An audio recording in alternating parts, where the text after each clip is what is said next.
ಶ್ರೀ ಕನಕದುರ್ಗ ಮಹಿಳಾ ಮಂಡಳಿ ಸ್ವಯಂ ಉದ್ಯೋಗ ತರಬೇತಿ ಕೇಂದ್ರ ಮೋಕ ಇವರು ಆಯೋಜಿಸಿದ ಮೊಗ್ಗ ವರ್ಕ್ ಕಾರ್ಯಾಗಾರವನ್ನು ಇಂದು ಬಳ್ಳಾರಿ ಜಿಲ್ಲೆ ಬಳ್ಳಾರಿ ತಾಲೂಕಿನ ಸಿಂಧುವಾಳ ಗ್ರಾಮದಲ್ಲಿ ಕಾಂಗ್ರೆಸ್ ಮುಖಂಡರಾದ ಸೋಮಣ್ಣ ಯರಿಗುಡಿ ಮತ್ತು ಹಿರಿಯ ಪತ್ರಕರ್ತರಾದ ಪ್ರಭಾಕರ್ ಹಾಗೂ ಕನ್ನಡ ಪರ ಹೋರಾಟಗಾರ ಪಿ ಶೇಖರ್ ಹಾಗೂ ಮಹಿಳಾ ಮಂಡಳಿ ಅಧ್ಯಕ್ಷರಾದ ಕವಿತಾ ಅವರು ಮತ್ತು ಸಮಸ್ತ ಗ್ರಾಮದ ಹಿರಿಯರು ಇಂದು ಸಿಂಧುವಾಳ ಗ್ರಾಮದಲ್ಲಿ ಕಾರ್ಯಾಗಾರವನ್ನು ಉದ್ಘಾಟಿಸಿ ಮಾತನಾಡಿದರು. ಸಿಂಧುವಾಳ ಗ್ರಾಮದ ಆರಾಧ್ಯ ದೈವ ಆಗಿರುವಂಥ ನರಸಿಂಹಸ್ವಾಮಿ ಅವರಿಗೆ ಅನಿಸುತ್ತಾ ಈ ಗ್ರಾಮದ ಮುಖಂಡರಾದಂಥ ರಾಮಂಜಿನಿ ಸರ್ ದಿವಾನ್ ಸಾಬ್ ಅಣ್ಣ ಶಂಕರಪ್ಪಣ್ಣ ಪ್ರಭಾಕರ್ ಅವರು ಮತ್ತೆ ನಮ್ಮ ಇದರಿಂದ ಬಹಳ ಉಪಯೋಗ ಇದಮ್ಮ. ನಿಮಗೆ ನೀವು ಯಾವತ್ತು ಸೌಲಭ್ಯ ಆದ್ರೆ ನಿಮ್ಮ ಕುಟುಂಬ ಅವತ್ತೇ ಸೌಲಭ್ಯ ಆಗ್ತದೆ. ನೀವು ಅಷ್ಟೇ ಎಣ್ಣೆ ಮನೆಗೊಂದು ದಾರಿದೀಪ ಇದ್ದಂಗ ನೀವು ಪಡ್ಬೇಕು. ನಾವೆಲ್ಲ ಇರ್ತೀವಿ, ನೀವು ಒಂದು ಗಂಡ ಒಂದು ಮಕ್ಕಳು ಎಲ್ಲ ಜವಾಬ್ದಾರಿ ಎಲ್ಲ ಕುಟುಂಬ ಜವಾಬ್ದಾರಿ ನಿಮ್ಮ ಮೇಲೆ ಇರ್ತದೆ. ನೀವು ಸೌಲಭ್ಯಗಳಾಗಬೇಕು. ನೀವು ಸೌಲಭ್ಯಗಳಾದ್ರೆ ನಿಮ್ಮ ಕುಟುಂಬ ಒಂದು ಉನ್ನತವಾಗಿ ಇರ್ತದೆ. ಆದ್ಮೇಲೆ ಇನ್ನೊಂದು ನಮ್ಮ ಕವಿತಮ್ಮರು ನಾವೊಂದು ಭರವಸೆ ಕೊಟ್ಟಿದ್ವಿ ಪ್ರಭಾಕರ್ ನಾವು ಆ ಭರವಸೆಯನ್ನು ಈಡೇರಿಸೋಮ. ಎಲ್ಲಿ ನಾವು ಸ್ವಾವಲಂಬಿಗಳಾಗಿ ಬದುಕೋದಿಲ್ಲೋ ಅಲ್ಲಿವರೆಗೂ ನಾವು ಗುಲಾಮರೇ ಆಗಿರ್ತೀವಿ. ಹಾಗಾಗಿ ದಯವಿಟ್ಟು ಎಲ್ಲ ವಿದ್ಯಾವಂತ ಮಹಿಳೆಯರಿದ್ದಾರೆ. ಇವತ್ತೆಲ್ಲ ಶಿಕ್ಷಣ ತುಂಬ ದೊಡ್ಡ ಮಟ್ಟದಲ್ಲಿ ಬೆಳೀತಾ ಇದೆ. ಇಂಥ ತರಬೇತಿಗಳು, ಕೈಗಾರಿಕೋದ್ಯಮಗಳ ತರಬೇತಿಗಳೆಲ್ಲ ಹಳ್ಳಿಗಳು ಬಂದು ಇಂಥ ಮಹಿಳಾ ಸಂಸ್ಥೆಯವರು ನಿಮಗೆ ತರಬೇತಿ ಕೊಡ್ತಿದ್ದಾರೆ ಅಂತಂದರೆ ನಿಮ್ಮ ಪುಣ್ಯ. ಹಿರಿಯರು, ನಮ್ಮ ಪತ್ರಕರ್ತರು ಅವರೆಲ್ಲರೂ ಸಹಕಾರ ಮಾಡಿ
ಇವತ್ತು ಸಿಂಧುವಾಳ ಗ್ರಾಮದಲ್ಲಿ ಕನಕದುರ್ಗಮ್ಮ ಮಾತ್ರಿ ಮಂಡಳಿ ತರಬೇತಿ ಕೇಂದ್ರ ಅಂತಂದೇಳಿ ಈ ಹೊಲಿಗೆ ಯಂತ್ರ ಕೇಂದ್ರದಿಂದ ಅವರು ಒಂದು ಬ್ಲೌಸ್ ಕಟ್ ಮಾಡೋದಾಗ್ಲಿ ಮತ್ತೆ ಬ್ಲೌಸ್ ಒಳ್ಳೇದಾಗ್ಲಿ ಜೀನ್ಸ್ ಪ್ಯಾಂಟ್ ಒಳ್ಳೇದಾಗ್ಲಿ ಇದನ್ನ ತರಬೇತಿ ಕೇಂದ್ರ ಫ್ರೀಯಾಗಿ ಕಲಿಸ್ತಾ ಇದ್ದಾರೆ.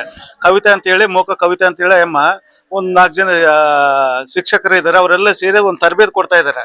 ಇಲ್ಲಿ 100 ಜನ ಸಿಂಧುವಾಳ ಗ್ರಾಮದಿಂದ ನಮ್ಮ ಸಹೋದರರು ಬಂದು ಇಲ್ಲಿ ಕಲ್ಕೊಂತ ಇದಾರೆ. ಬಹಳ ಸಂತೋಷ ಆಯ್ತು ಇಲ್ಲಿ ಬಂದಿದ್ದು. ಇದೊಂದು ಕಾರ್ಯಕ್ರಮ ಇನ್ನ ಸಾಕಷ್ಟು ಅಭಿವೃದ್ಧಿ ಆಗ್ಲಿ, ಇನ್ನ 100 ಗ್ರಾಮದಲ್ಲಿ ಇಂತ 100 ಕಾರ್ಯಕ್ರಮ ಮಾಡ್ಬೇಕಂತಂದೇಳಿ ನಾನು ನಿಮ್ಮ ಮೂಲಕ ಮನವಿ ಮಾಡ್ಕೊಂತ ಇದ್ದೇನೆ. ಇವತ್ತು ನಮ್ಮ ಸಿಂಧುವಾಳ ಗ್ರಾಮದಲ್ಲಿ ಶ್ರೀ ಕನಕದುರ್ಗ ಮಹಿಳಾ ಮತ್ತು ಸ್ವಯಂ ಉದ್ಯೋಗ ತರಬೇತಿ ಕೇಂದ್ರ ಒಂದು ನೂತನ ಉದ್ಘಾಟನಾ ಕಾರ್ಯಕ್ರಮವನ್ನ ನಮ್ಮ ಅವರ ಕನಕದುರ್ಗಮ್ಮ ಮಹಿಳಾ ಸ್ವಯಂ ಉದ್ಯೋಗ ತರಬೇತಿ ಕೇಂದ್ರ ಮುಖ್ಯಸ್ಥರಾಗಿರ್ತಕ್ಕಂಥ ಕವಿತಾ ಅವರ ನೇತೃತ್ವದಲ್ಲಿ ಇವತ್ತು ಒಂದು ಉದ್ಘಾಟನೆ ಕಾರ್ಯಕ್ರಮವನ್ನ ಉದ್ಘಾಟನೆ ಮಾಡಿವಿ. ಅದರಲ್ಲಿ ಮುಖ್ಯ ಅತಿಥಿಯಾಗಿ ನಾನು ಬಂದಿದ್ದೀನಿ. ಈ ಒಂದು ನಮ್ಮ ಕನಕದುರ್ಗ ಸ್ವಯಂ ಉದ್ಯೋಗ ಮಹಿಳಾ ತರಬೇತಿ ಕೇಂದ್ರ ಬಹಳ ಗ್ರಾಮೀಣ ಮಹಿಳೆಯರಿಗೆ ಅನುಕೂಲ ಆಗ್ಲಿ ಅಂತ ಹೇಳ್ಬಿಟ್ಟು ಸುಮಾರು 4-5 ಕಡೆಗೆ ಈ ತರಬೇತಿಯನ್ನ ಕೊಟ್ಟಿದ್ದಾರೆ. ಆಮೇಲೆ ಅದಕ್ಕೆ ಒಂದು ಸರ್ಟಿಫಿಕೇಟ್ಗಳನ್ನ ಕೊಟ್ಟಿದ್ದಾರೆ. ಏನು ಈ ಟೈಲರಿಂಗ್ದು, ಆಮೇಲೆ ಎಂಬ್ರಾಯ್ಡಿಂಗ್ ಬಟ್ಟೆಗೆ ವಿಧ ರೀತಿಯಾದ ಡಿಸೈನ್ ನ ವರ್ಕ್ಸ್ ಮಾಡೋದನ್ನ ತರಬೇತಿ ಕೊಟ್ಟಿದ್ದಾರೆ. ಈಗ ನೋಡಿ, ಗ್ರಾಮದಲ್ಲಿ ಇರ್ತಕ್ಕಂಥ ನಮ್ಮ ಸಹೋದರರು ಯಾವುದಕ್ಕೂ ಕಡಿಮೆ ಇಲ್ಲ.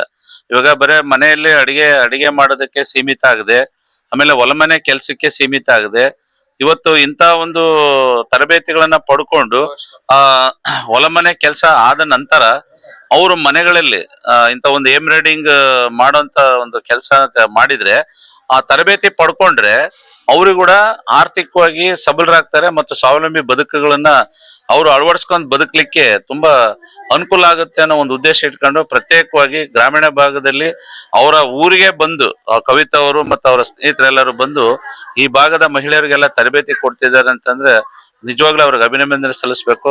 ಶ್ರೀ ಕನಕದುರ್ಗ ಮಹಿಳಾ ಮಂಡಳಿ ಸಹೋದ್ಯೋಗ ತರಬೇತಿ ಸಂಸ್ಥೆಯನ್ನ ಆಯೋಜಿಸಿ ಈವರೆಗೂ ಒಂದು ವರ್ಷಗಳಿಂದ ಈ ಸಂಸ್ಥೆಯನ್ನ ತೆರೆದಿದ್ದೀವಿ. ಸಿಟಿಗಳಲ್ಲಿ ಎಲ್ಲಾ ಕಲಿಕೆಗೆ ಅನುಕೂಲವಾಗಿ ಇರುತ್ತೆ ಮಹಿಳೆಯರಿಗೆ. ಈ ಹಳ್ಳಿಗಳಲ್ಲಿ ಗ್ರಾಮಾಂತರದ ಮಹಿಳೆಯರಿಗೆ ಸೌಲಭ್ಯಗಳು ಕಡಿಮೆ ಇರೋದ್ರಿಂದ ಮತ್ತೆ ಕುಟುಂಬ ಅಸ್ತಿತ್ವ ಕುರಿತು ಹೆಣ್ಮಕ್ಳು ಸಿಟಿಗೆ ಬಂದು ಕಲಿಯೋಕ್ ಆಗಲ್ಲ ಅನ್ನೋ ಒಂದು ಮನಸ್ಥಿತಿ ನಾವು ಇಟ್ಕೊಂಡು ನಮ್ಮ ಸಂಸ್ಥೆ ಮಹಿಳಾ ಸಬಲೀಕರಣ, ಅದು ಗ್ರಾಮಾಂತರದ ಮಹಿಳೆಯರಿಗೆ ಸಬಲೀಕರಣ ಆಗ್ಬೇಕು, ಅವರು ಸಹೋದ್ಯೋಗಿಗಳಾಗ್ಬೇಕು, ಹಾಗೆ ಅವರು ಸ್ವಾವಲಂಬಿ ಜೀವನವನ್ನ ನಡೆಸಬೇಕು ಅಂತೇಳಿ ನಮ್ಮ ಗ್ರಾಮಾಂತರದ ಮಹಿಳೆಯರಿಗೆ ಅನುಕೂಲಕ್ಕೋಸ್ಕರ ನಮ್ಮ ಕನಕದುರ್ಗ ಮಹಿಳಾ ಮಂಡಳಿ ಒಂದು ಸಂಸ್ಥೆಯನ್ನ ಆಯೋಜಿಸಿ ಆ ಸಂಸ್ಥೆಯಿಂದ ಎಷ್ಟೋ ನೂರಾರ ಮಹಿಳೆಯರಿಗೆ ಈ ಕಲಿಕೆಗಳನ್ನ ಹ್ಯಾಂಡ್ ವರ್ಕ್, ಹಾಗೆ ಮತ್ತೆ ಫ್ಲವರ್ ಡೆಕೋರೇಷನ್ ಮತ್ತೆ ಟೈಲರಿಂಗು ಇಂತ ಒಂದು ಉಚಿತ ತರಬೇತಿಗಳನ್ನ ಆಯೋಜನೆ ಮಾಡಿ ಈವರೆಗೂ ಕಳೆದ ವರ್ಷಗಳಿಂದ ಒಂದು ವರ್ಷದಿಂದ ಒಂದು 6 ರಿಂದ 8 ತರಬೇತಿಗಳನ್ನ ನಡೆಸಿದೀವಿ ನಾವು. NGO ಕಡೆಯಿಂದ ಅವರಿಗೆ ಸರ್ಟಿಫಿಕೇಟ್ ಗಳನ್ನ ಕೂಡ ವಿತರಣೆ ಮಾಡ್ತೀವಿ.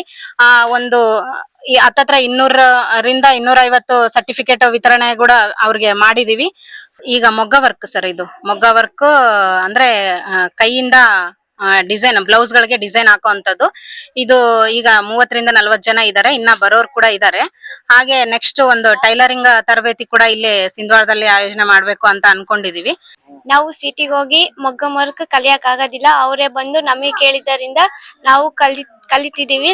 ತುಂಬಾ ಸಂತೋಷವಾಗಿದೆ. ನಾವು ಸಿಂಧವಾಡ ಗ್ರಾಮದಲ್ಲಿ ಇದ್ದೀವಿ. ನಮಗೆ ಇನ್ನ ಮುಂದೆ ಸಾಕಷ್ಟು ತರಬೇತಿಗಳನ್ನು ಕೊಡಬೇಕೆಂದು ತಮ್ಮಲ್ಲಿ ವಿನಂತಿಸಿಕೊಳ್ಳುತ್ತಿದ್ದೀವಿ. ಉಪಯೋಗ ಅಂದ್ರ ಸಿಟಿ ಒಬ್ರೊಬ್ರು ಮನೇಲಿ ನಮ್ಮಪ್ಪ ಕಾಸಲ್ಲ, ನಮ್ಮಮ್ಮ ಕಾಸಲ್ಲ ಅಂತ ಬಳ್ಳಾರಿಗೆ ಹೋಗೋದ್ ಹಾಕಲ್ಲ, ಮೊಕ್ಕಕ್ ಹೋಗೋದ್ ಹಾಕಲ್ಲ, ಹಂಗ ಹಿಂಗ ಅಂತ ಹೆಣ್ಮಕ್ಳು ಕಾಸಕ ಒಂದ್ ಸ್ವಲ್ಪ ಹಳ್ಳಿಯಲ್ಲಿ ಹಿಂದೆ ಮುಂದೆ ನೋಡ್ತಾ ಇದ್ದಾರೆ. ಆದ್ರೆ ಅವ್ರು ಆ ಸಂಘದಿಂದ ಬಂದು ಇಲ್ಲೇ ಹೇಳ್ಕೊಡೋದ್ರಿಂದ ಫುಲ್ ಉಪಯೋಗ ಆಗ್ತದೆ ಹೆಣ್ಮಕ್ಳಿಗೆ. ನಾವು ಈಗ ಶ್ರಮ ಪಟ್ರೆ ಮುಂದೆ ಲೈಫ್ ಚೆನ್ನಾಗಿರುತ್ತೆ. ಹುಡುಗರು ಸ್ಕೂಲಿಗೆ ಹೋಗಿ ಬಂದ್ರೆ ಹೋಮ್ವರ್ಕ್ ಮಾಡಿಸಬಹುದು, ಅನುಕೂಲ ಆಗ್ತದೆ.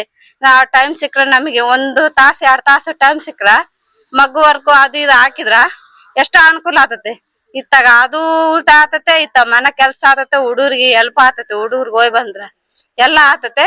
ಆದಷ್ಟು ಬೇಗ ಹೆಣ್ಮಕ್ಳು ಮುಂದೆ ಹಿಂದೆ ಆಲೋಚನೆ ಮಾಡಂಗ ಆದಷ್ಟು ಪ್ರಯತ್ನ ಮಾಡಿ ಮಗು ವರ್ಕರು ಅವರೆಲ್ಲ ಬಂದು ಊರಲ್ಲಿ ಸಂಘಗಳು ಕಟ್ಕೊಂಡು ಬಂದು ಹೇಳ್ಕೊಡ್ತಿದ್ದಾರೆ. ಅದಕ್ಕೆಲ್ಲ ಪ್ರಯತ್ನ ಮಾಡಿ ಕಲ್ತ್ಕೊಂಡ್ರ ಮುಂದೆ ಲಾಭ ಇರ್ಬೋದು, ಹೆಣ್ಮಕ್ಳಿಗೆ ಒಳ್ಳೆ ಸ್ಥಾನ ಸಿಗ್ಬೋದಂತ ಹೇಳ್ತಿದ್ದೀನಿ ಅಷ್ಟೇ.